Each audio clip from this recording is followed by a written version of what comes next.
미 백악관은 김정은이 한미일 미사일 경보 정보 공유를 비난하면서 미국을 향해 핵 위협 메시지를 발표한 데 대해 한국과 일본에 대한 미국의 책임을 진지하게 받아들인다고 밝히면서 동맹국에 대한 최우선 방어 의지를 강조했습니다. 존 커비 백악관 NSC 전략소통조정관은 19일 백악관 정례 브리핑에서 북중러의 최근 물밑 연대가 한반도에 어떤 영향을 미칠 것인가라는 본 기자의 질문에 러시아와 중국 사이에 그리고 어느 정도는 북한을 포함해 서로 소통을 늘리고 개선하려는 열망이 커지는 것을 우리는 봐왔다고 말하면서 이 세 나라는 미국과 우리의 동맹 및 파트너들이 냉전 종식 이후 이것을 안정화시키고 정착시킨 규칙 기반 질서에 저항하는 국가들이라고 비판했습니다. 커비 조정관은 또한 북한이 대륙간 탄도미사일을 발사한 뒤 미국에 대한 핵 위협 메시지를 낸 데 대한 질문에는 김정은과 그의 정권이 이 지역에 가하는 증가하는 위협을 인지하고 있다면서 그렇기 때문에 우리는 동맹과 파트너십을 활성화하기 위해 할 수 있는 모든 것을 하고 있다며 우리는 이 지역의 정보 수집 능력을 포함한 군사적 역량을 추가했으며 이는 변하지 않을 것이라고 강조했습니다.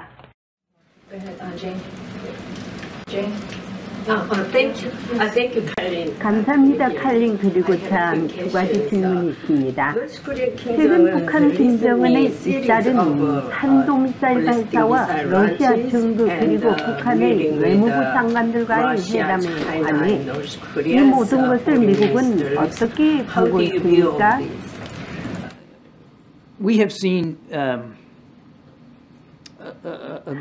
우리는 확실히 러시아와 중국 그리고 어느 정도는 북한을 포함하여 서로 간의 의사소통을 늘리고 개선하려는 열망이 커지고 있음을 보아왔습니다.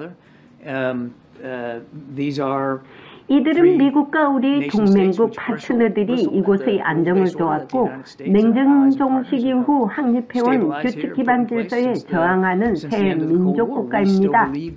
우리는 여전히 규칙 기반 질서가 중요함을 그 질서에 반대하는 방식으로 행동하기를 원하는 특정 국가가 있다고 믿습니다. 그렇기 때문에 대통령은 최근 몇 년간 전례 없는 수준으로 인도 태평양 지역에서 동맹과 파트너십을 강화하고 한국 및 일본과의 안보 협력 등 양국의 관계를 개선하고 심화시키기 위해 노력해왔습니다. 알다시피 제이크 보좌관은 서울에 가서 양국의 동료들과 얘기를 나눴고 우리는 해당 프로세스를 앞으로 진행하는 데 편안합니다. 김정은은 미국과 일본의 미사일 경보 정보 공유를 비난했습니다. 그리고 김정은은 미국이 만약에 잘못된 방향으로 결정한다면 핵무기로 미국을 공격하겠다고 위협했습니다. 이에 대해 어떻게 반응하시겠습니까?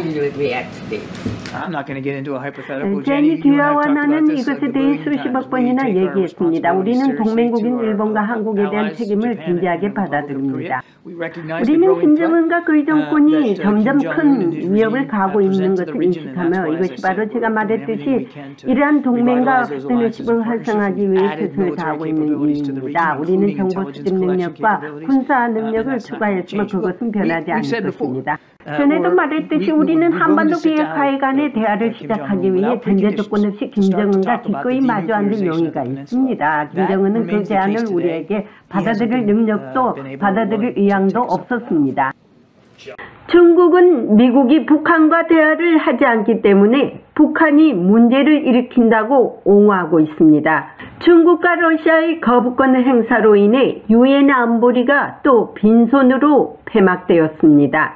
북중러와 한미일의 힘의 대결이 한반도의 긴장을 어떻게 해소할지 두고 봐야겠습니다. 백악관에서 보이스 오브 워싱턴 제니박입니다. 우리 공화당 조은진 대표님 반갑습니다. 반갑습니다. 새해 복 많이 받으세요. 새해 복 많이 받으세요. 용회에는 또 아주 좋은 일이 생기시길 바랍니다. 자, 이제 오늘은 또 여러 가지 뉴스가 많네요. 또 한국에 또 이상한 일들이 많이 생겼는데, 뭐 그런 것들은 민감하지만은 여기 또 보도도 외신 보도도 많이 있습니다. 좀 그렇지만은 또 이제 이 결과가 끝나고 나서 더 자세한 이야기하기로 하고요. 우선 안보 문제가 시급하지 않습니까? 한국에? 그래서 이제 안보 문제에 대해서 한번 물어보겠는데요. 이번에 김정은이가 조선노동당 전원회의에서 유사시 한국을 영토를 평정하겠다고 했거든요. 핵무기를 사용한다고 했는데 이게 대해서 어떻게 분석하고 계십니까? 지금 김정은은 그 자기 김정일이 혹은 김일성이 했던 민족 제일주의를 벗어나서 네, 국가 제일주의. 이제 그 남북한은 동질의 민족이 아니고 적대국이다 이렇게 선언을 했잖아요. 그렇죠. 그리고 뭐 핵 도발뿐만 아니고 또 영토 평정을 위한 대사변을 준비한다. 뭐 음, 이렇게 엄청난 얘기를 했는데 네, 뭐 그 말 그대로 하면은 전쟁을 일으키겠다 이런 얘기인데 음, 이게 이제 우리 저 총선 국회의원 총선하고 맞물려 있어서 4월 10일 이전에 뭐 여러 가지의 도발 징후들이 있지 않느냐. 뭐 이렇게 해서 국방부나 통일부, 정부 쪽에서는 상당히 긴장을 하고 있다 이래 볼 수가 있습니다. 도발 징후는 뭐 벌써부터 부산에서 한 건이 또 일어났더라고요. 그런 사건들도 다 있고 해서 그러는데 문제는 이거예요. 자기 이제 러시아가 외교장관이 최근에 아주 위험스러운 경고를 했지 않습니까? 다음 타자는 뭐 타이완과 한반도가 위험 분쟁 지역이라고 분명히 지목을 했거든요. 근데 이 지목이 예사롭지가 않거든요. 지금 글로 가고 있습니다. 그리고 시진핑이도 올해 안에 통일을 하겠다 했거든요. 그 소리가 뭐냐면은 타이완 통일을 하겠다는 것입니다. 그러면은 양쪽에서 반드시 타이완 통일을 할 때는 김정은이가 움직입니다. 이 김정은이가 움직일 때 이 러시아가 가만히 있겠습니까? 러시아하고 모종의 협상이 다 되어 있는데요. 그래서 이제 지금 한국이 안보에 정신을 쏟아야 되는데 뭔 놈의 청소년이 뭐니 갈라먹기 거기에다가 다 이렇게 집중하고 있으니까요. 여기서 보기도 상당히 안심한 거죠. 그리고 말이에요. 예를 들어서 야당 지도자들이 하고 우파 지도자들이 대통령이 되려면은 전직 대통령묘를 골고루 가야 되는데 야당은 지금 패거리 딱 뭐만 딱 가고 노무현이 김대중이만 딱 가고 우리 역사가 있는 이승만 대통령, 박정희 대통령 그 묘를 가지 않거든요. 그게 문제예요. 그게요, 패거리 정치 아닙니까? 이 패거리 정치가 있는 한은 한국이 영원한 그 평정이 없습니다. 그래서 이제 이런 것들이 해외에서 볼 때 상당히 한심한 거죠. 한국이란 나라가.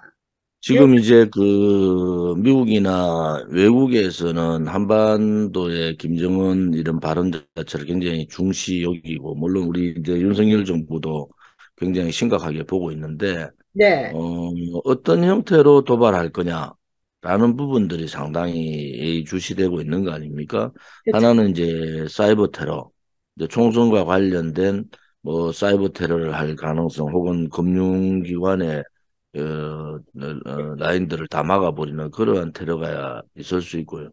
두 번째 가시적인 게 7차 핵실험 문제가 뭐 3월 달에 한다 안 한다 이런 얘기들이 있으니까 7차 핵실험 문제를 어떻게 해나갈 거냐, 그들이 어떻게 도발할 거냐라는 부분, 혹은 이제 이스라엘을 공격했던 하마스식 예를 들어서 드론이라든지 행거라이더 뭐 수백 대 띄워가지고 공격하는 그런 모습들, 뭐 그전에 이제 서해 남침 뭐 그런 공격 이런 부분들이 다양한 그 공격의 방식들이 있어서 아무튼 이 총선 전국을 조금은 그 남북의 긴장 구도로 갈 가능성이 대단히 높아졌다. 이렇게 보고 중국은 아무튼 자기들이 경제 개방을 많이 해놓은 상태에서 미국과의 이 G1, G2 문제 때문에 굉장히 트러블이 있고 뭐 음, 있었지만은 아무튼 중국은 1차 핵실험 문제를 해소하기 위해서 최대한 노력을 하고 있다. 이렇게 보고 중국은 아무튼 자기들이 경제 개방을 많이 해놓은 상태에서 미국과의 이 G1, G2 문제 때문에 굉장히 트러블이 있고 뭐 있었지만은 아무튼 중국은 경제적으로 개방이 많이 됐다는 이유는 결국은 미국 쪽하고 뒷거래를 하든지 한반도에서의 전쟁 문제를 자꾸 이제 완화시키는 그런 부분들을 생각하라. 왜냐하면 전쟁이 터지면 직격탄을 맞는 게 중국이 경제가 좀 불안하단 말이에요. 그런 상태인데 러시아는 또 다르단 말이에요. 러시아는 우크라이나 전쟁을 보니까 뭐 우크라이나 전쟁을 통해서 러시아의 위상이 굉장히 이제 물론 뭐 전쟁으로 어려움을 입잖아요. 위상은 굉장히 높아졌고 또 러시아가 푸틴이 한반도에서 어떠한 상황이 전개될지 이제 더 강력한 어떤 메시지를 던졌는데 이러한 부분은 주시할 필요가 있다 이렇게 봅니다. 네. 그런데 이제 최근 나 아주 나하고 잘 아는 절친한 그 기자가 최근 그 이스라엘에 가가지고 이스라엘 전 국방부 장관이라는 여러 국방 관계자들을 인터뷰한 게 있어요. 그거 보면은요, 북한이 지금 하마스한테 엄청난 무기를 제공하지 않았습니까? 그래서 일단은요, 북한이 하마스식의 그 기습 공격이 가능하다고 지금 보거든요. 그래서 이제 이스라엘도 만약에 북한이 한국을 한반도를 건드린다면은 개입을 하겠다는 거예요. 왜냐하면은 원수를 갚아야 되는데 왜냐면은요 지금 북한을요 기소해 놨어요. UN 거기에다가 ICC인가 거기에 어떤 기소를 해놨냐면은 북한이 무기를 이란에 줘가지고 이란의 헤즈볼라다든지 여기서 또 하마스 쪽으로 가서 그 무기가 여러 사람을 살상을 했다 이래가지고 원인 제공이 북한이다 해가지고 북한을 기소했어요. 인터내셔널 그 전쟁 기간에. 그래서 북한이 지금 미국도 거기에 기소로 당사자로 들어가가 있는 게 뭐냐면 북한이 테러 국가로서 기소할 수 있는 그걸 있대요. 그런 권한이. 그래서 이제 이걸 볼 때 북한이 기습작전을 지금 노리고 있는 것 같아요. 이제 핵무기 그거는 뭐 뒤쳐지고 기습작전이라는 것은 어떤 형태로인지 지난번에 15만 드론이라든지 또는 38선 이북에 있는 여러 가지 장사포를 동원해서 뭐 이렇게 한다든지 그게 이제 시간 문제라는 거예요. 시간 문제. 오케이. 그렇게 된다면은 반드시 지금 러시아는 거기에 관여를 할 것이고 중국도 지금으로 이상으로 볼 때는 알게 모르게 관여를 합니다. 워낙 중국이 이중 플레이를 하니까 그 속내를 안 나타내지만은요. 그래서 여기 전문가들은 중국을 왓츠아웃 해라. 왜? 속이 안 보이는 사람이 더 무서운 거 아닙니까? 그래서 지금 러시아가 우리의 대응을 놀라지 말라고 아주 살벌한 경고를 했지 않습니까? 한국에다가. 그것이 어떤 의미라고 보십니까? 우리의 대응을 놀라지 말라고. 무슨 그건 이제 신냉전 시대가 되면서 우크라이나 러시아 전쟁이랑 상상도 못했는 전쟁이 일어난 거 아닙니까? 네. 또 하나는 상상도 못한 하마스가 이스라엘을 전면 공격을 했지 않습니까? 또 지금 푸틴이 얘기했는 상상할 수 없는 그러한 사태가 벌어진다. 그러한 놀랄만한 사태가 벌어진다. 이런 엄청난 얘기를 했다는 것은 북한이 중국의 등을 업는 뿐만 아니라 러시아하고도 이제 군사 동맹으로서 무기를 주고받는 그러한 행태를 취했지 않습니까? 김정은으로 봐서는 굉장히 자기들한테 기회가 왔다 이래 보는 거예요. 그렇죠. 고립 정책에서 벗어나서 이제는 한반도에 있어서의 주도권을 쥐겠다. 러시아가 예를 들어서 뭐 푸틴이 그런 입장을 안 해도 모르지만은 푸틴이 한반도에 중대한 그러한 심각한 변화 이런 부분들을 얘기했다는 것은 저는 뭐 굉장히 심각한 상황이다 이래 보고 여기에 대한 대비를 우리가 총선에 매몰돼 있지만은 뭐 국방 외교 안보 부분에서는 철저한 대비가 좀 필요하다 이런 생각을 갖고요. 중국의 그 실리주의하고 러시아는 또 다른 얘기예요. 실질적으로 러시아 우크라이나 전쟁을 보면서 러시아는 언제라도 자기들하고 관련된 자기들한테 이익이 될 수 있고 혹은 자기들을 좀 침탈하는 경우가 있다 싶으면은 전쟁을 불사한단 말이에요. 그렇죠. 그래서 호전적인 김정은으로 봐서도 지금 경제적으로 굉장히 어려운 상황이고 자기 내부 단속이나 여러 가지를 통해서 뭔가는 돌파구를 마련해야 되는데 지금은 중국이나 러시아가 다 북한 손을 들어준 상태이기 때문에 그렇죠. 북한이 우리가 상상하지 못하는 도발을 감행할 가능성이 있다. 그 시기는 총선 전일 가능성이 대단히 높다. 이래 봅니다, 저는. 맞습니다. 그래서 이게 올해 안에가 상당히 중요한 해거든요. 그래서 저희는 우리 여기 교포들도 걱정하는 게 민주당과 그 국힘당이 서로 어떻게 그 국가 안보에 대해서는 서로 논의를 안 하고 맨날 밥그릇 싸움만 하고 있다고. 민주당의 국민이란 것은 누구를 의미하는 국민인지 모르겠어요. 민주당이 말하는 국민이란 것은 자기들 패거리, 그러니까 자기들이 당원들을 말하는 국민이지, 총 국민, 대한민국 국민을 말하지 않은 것 같아요. 민주당도 이번에 이제 김정은의 이 전원회의에서의 발언은 민주당한테 굉장히 경종을 울리는 겁니다. 왜냐하면은 지금까지 민족 우월주의, 우선주의 해가지고 이 DJ부터 노무현, 그다음에 문재인까지 우리 민족끼리 뭐 이렇게 다 들고 나왔지 않습니까? 그런데 북한의 김정은이 이미 이제 우리 민족끼리는 없다. 이제 국가와 국가, 그것도 적국이다. 이렇게 해서 영토 평정까지 얘기했기 때문에 이제 민주당의 그 낡아빠진 햇빛 정책이나 우리 민족끼리라는 얘기는 또 한반도기 들고 거짓 평화쇼 하는 거 이런 부분들은 전면적인 재조정이 필요하다. 만약에 지금도 북한은 이미 당신들은 우리의 적대국이지 우리 민족이 아니라고 선언했는데 지금도 그렇죠. 민족주의를 주장하고 한반도기 들고 평화쇼를 또 하면은 그것은 국제적으로 조롱당한다. 이제는 민주당도 북한이 지금 이미 전쟁 선포를 한 거고 적대국으로 선언을 한 거고 우리 민족 없이 당신들은 적국이라고 얘기한 거 아닙니까? 거기에 그렇죠. 대한 그 자꾸 평화만 얘기하지 말고 물론 대화하고 이제 그 협상의 창구는 열어놓고 남북 대화의 창구는 열어놓지만은 김정은의 생각, 김정은이 민족주의가 없다고 얘기하는데 우리는 자꾸 구걸하듯이 민족주의라고 얘기하는 것은 그것은 민주당에서도 이제 대북에 대한 북한에 대한 이런 입장 정리를 할 때가 됐다. 햇볕 정책이나 거짓평화, 민족주의는 끝난 거 아닙니까? 북한에 의해서 끝나버린 거잖아요. 그래서 이제 민주당도 새로운 대북 북한에 대한 관계 정립, 그다음에 입장 정리가 좀 필요하다 이렇게 봅니다. 근데 김정은이가 발표함으로써 우리가 편하게 입장 정리를 하게 되어 있어요. 그런데도 불구하고 문재인 때가 통일원 장관이었다는 그 좌파 정권에서 정세영이란 인간이 나와갖고 뭐라고 하냐면요. 기가 막히더라고요. 김정은이를 걱정하게 했기 때문에 한국이 잘못이라는 거예요. 한국이 김정은이가 조금 미사일 쐈다고 해서 그게 조금 미사일 쐈습니까? 예?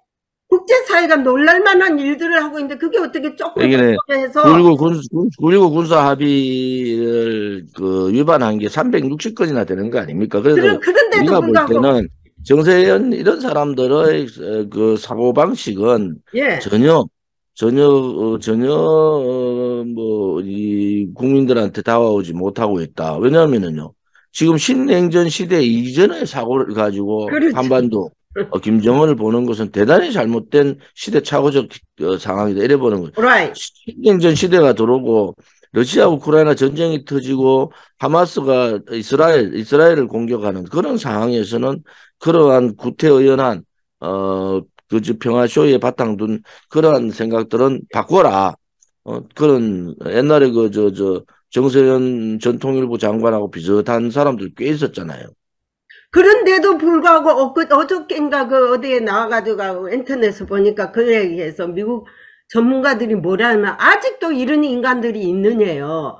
그 서울을 불바다로 만들고 소대가리라고 이렇게 했는데도 불구하고 북한 편을 북한 대변인 말을 듣는다는 것이 그게 이제 민주당이 갖고 있는 한계가 그 DJ한테 얽매여서 평화통일 또 이 소위 말하는 민족 우선주의 또뭐 연방제 통일 뭐 이런 그 카talog에 딱 갇혀 있는 거예요. 그래서 이제 민주당도 시대에 맞게 이 대북에 대한 관계 정립도 좀 필요하고 물론 평화하는 게 얼마나 좋습니까? 평화통일, 뭐 자유통일 좋은데 그러한 그 DJ의 잘못된 뭐 핵도 안 만든다 그러고 핵은 절대 자기가 책임진다 그랬잖아요. 그런데 잘못됐잖아요, 그게. 그쵸. 그러면 그런 부분에 있어서의 민주당의 처절한 비판도 있어야 되고 또 Right. 그러한 북한은 강공으로 계속 가고 군사위성 쏘고 뭐 핵 실험하고 미사일 계속 쏘는데 한국만 계속 구걸하듯이 삶은 소대가리 얘기 들어도 말 한마디 못하고 아니 중국 방문해가 기자가 두드리 맞고 자기가 혼밥을 그렇게 해도 말 한마디 못하는 그것은 저자세죠. 그쵸. 그것은 평화를 위한 것이 아니라 민주당의 소위 민주당의 북한에 대한 또 공산 세력에 대한 그러한 가치 정리의 한계다.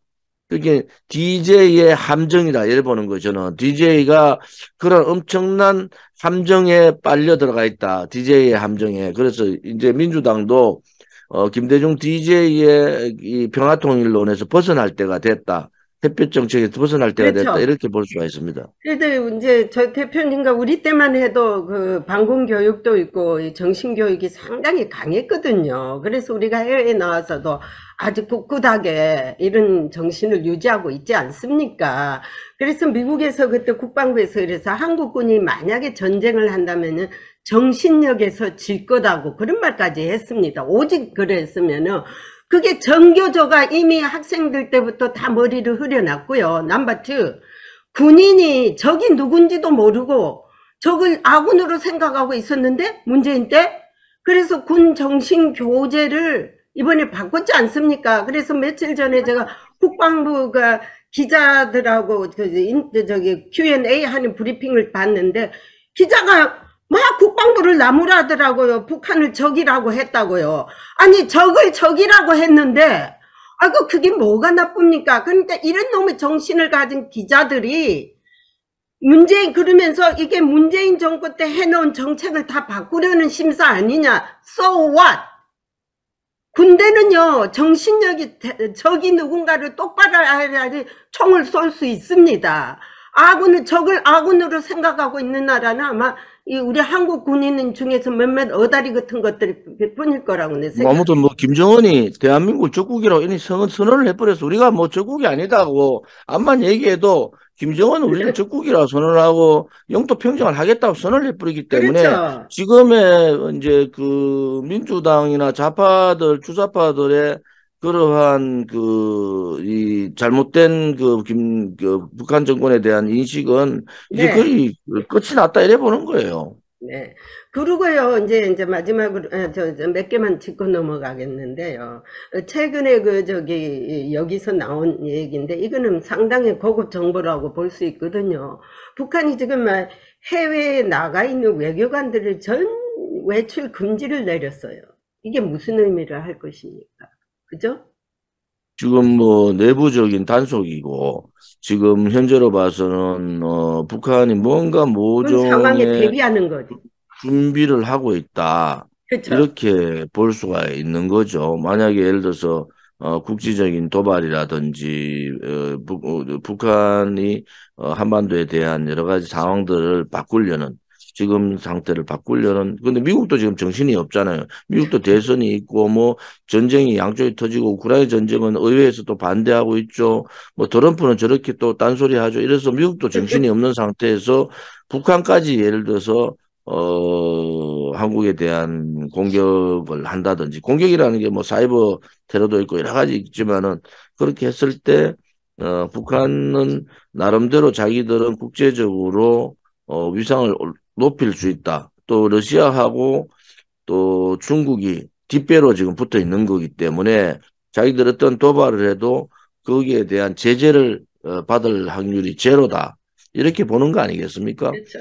그래서 외교관에 대한 그 출입을 거의 통제하고 있는 것도 뭔가 심상치 않다. 상황이. 그게 이제 우리가 이제 설날이라 그러죠.